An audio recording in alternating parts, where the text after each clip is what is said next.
Манас районундагы Үч Коргон айылында 2000дей калк жашайт. Коңшу мамлекет менен чектеш айылдын тарыхында таза суу системасы кирген эмес.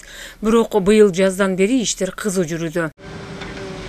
Королоруна өз алдынча кудук казып колдонгон айылдыктар эми таза суу ичет.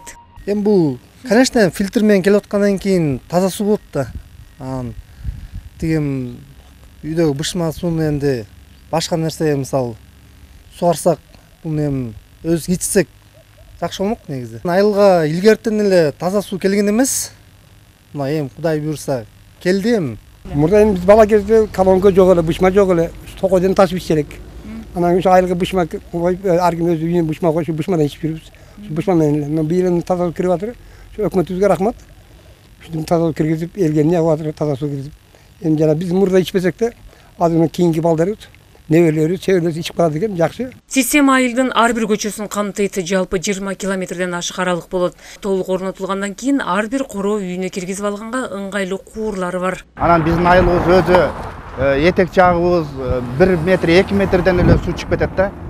Анан таза сууга муктаж болуп, мамлекет тарабынан бизге ушу таза суу карап берип, Кудай буйруса мына 23-жылы жумушу башталды. Талас облусунан 9 айыл өкмөттүн 17 айылы киргизилген.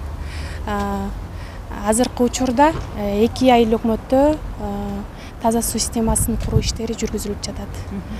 Ал эми калган айылдарында банктар менен макулдашуу жана иш кагаздары тууралоо иштери жүргүзүлүүдө.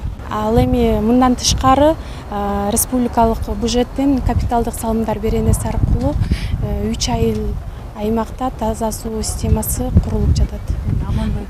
Аманбаев айылында Өзгөрүш жана Чоң Карабур айылында.